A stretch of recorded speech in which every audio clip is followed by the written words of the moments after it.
तो दोस्तों आज हम लोग इंजन के बारे में जानेंगे। इंजन क्या होते हैं, कितने प्रकार के होते हैं और कहाँ कहाँ उनके यूज हैं। So let start. Any device which can convert heat energy of fuel into mechanical energy is known an engine और हीट इंजन। कोई भी डिवाइस जो कन्वर्ट करता है हीट एनर्जी को मैकेनिकल एनर्जी में, उसको इंजन बोलते हैं। जैसे आप लोग जानते होंगे, एनर्जी को ना हम लोग क्रिएट कर सकते हैं ना डिस्ट्रॉय कर सकते हैं, उसको सिर्फ कन्वर्ट कर सकते हैं वन फॉर्म से अनदर फॉर्म में।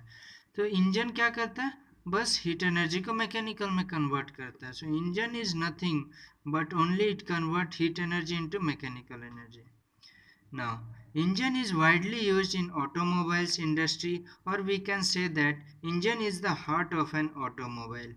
इंजन जो है वो ऑटोमोबाइल इंडस्ट्री में ज़्यादा यूज होता है और हम लोग इसे कह सकते हैं कि ये ऑटोमोबाइल का हार्ट है, ऑटोमोबाइल का दिल है। जैसे आप लोग के पास भी दिल है जो बॉडी का मेन पार्ट है, उसी प्रकार ऑटोमोबाइल का भी हार्ट है engine. Now there are several parts of engine, types of engine, but generally we focus on external combustion engine and internal combustion engine. Now let's see what is the difference between external combustion engine and internal combustion engine. First point, it is the engine in which combustion of fuel take place outside the engine. External combustion engine में क्या होता है, जो fuel burn करता है, जो combustion होता है फ्यूल का, वो आउटसाइड होता है इंजन का, इंजन से बाहर में होता है उसका बर्न। लेकिन इंटरनल कंबशन इंजन में it is the engine in which combustion of fuel take place inside the engine. Internal combustion engine में क्या होता है, फ्यूल जो है वो बर्न करता है इंजन के इनसाइड में, इसलिए इसका नाम इंटरनल कंबशन इंजन है और इसका नाम एक्सटर्नल कंबशन इंजन है। Next point, external combustion engine work smoothly and silently. External combustion engine जो है वो स्मूथली और साइलेंटली वर्क करता है, मतलब बिना नॉइज क्रिएट किए। लेकिन इंटरनल कंबशन में क्या होता है, it run with producing noise. ये जब भी हम लोग रन करते हैं इंटरनल कंबशन इंजन को तो ये नॉइज क्रिएट करता है। So internal combustion engine is noisy. Next point, working pressure and temperature is low.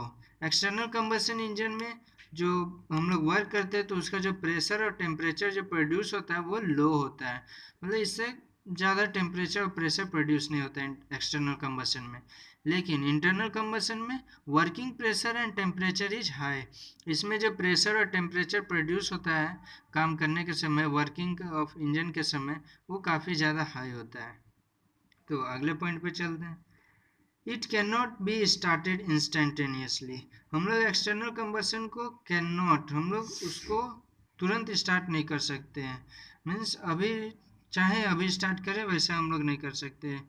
लेकिन इंटरनल कंबशन इंजन में it can be started instantaneously, हम लोग इसको तुरंत स्टार्ट कर सकते हैं। जैसे गाड़ी का सेल्फ, जैसे हम लोग सेल्फ दबाते हैं गाड़ी स्टार्ट हो जाता है, क्योंकि इसमें इंटरनल कंबशन इंजन है।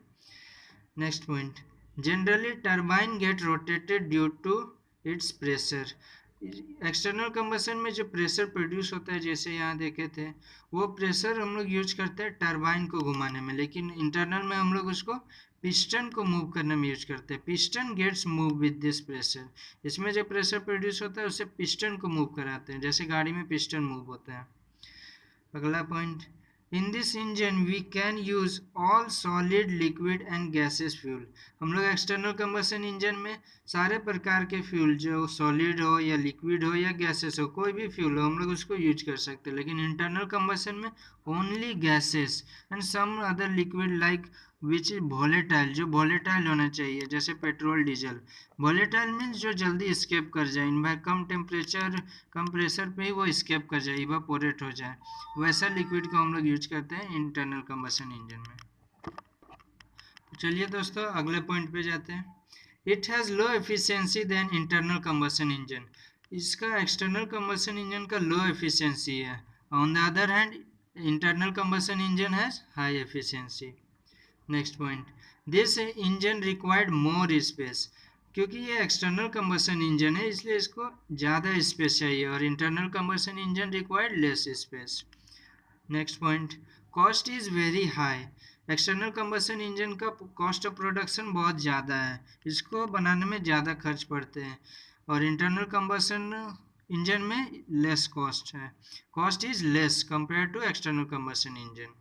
Next, it has very low power to weight ratio. External combustion में क्या होता है, पावर टू वेट रेशियो जो है बहुत लो होता है।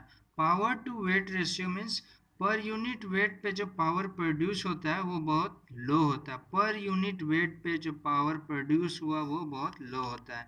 लेकिन इंटरनल में क्या होता है, very high power to weight ratio, इसमें पर यूनिट वेट पे जो पावर प्रोड्यूस होता है वो बहुत हाई होता है, इसलिए दोस्तों हम लोग इंटरनल कंबशन को ज़्यादा यूज करते हैं। Now next point is steam engine, steam turbine and Stirling engine are example of this type of engine. Steam engine, steam turbine, these are the example of this external type engine. And petrol engine, diesel engine and Wankel engine, these are the example of internal combustion engine. So thank you दोस्तों, पिछले video में मैं 4 stroke और 2 stroke engine के बारे में बताया था, वो इंटरनल कंबशन इंजन के प्रकार हैं। So thank you again for watching and please like share and subscribe और दोस्तों को भी पढ़ाएं।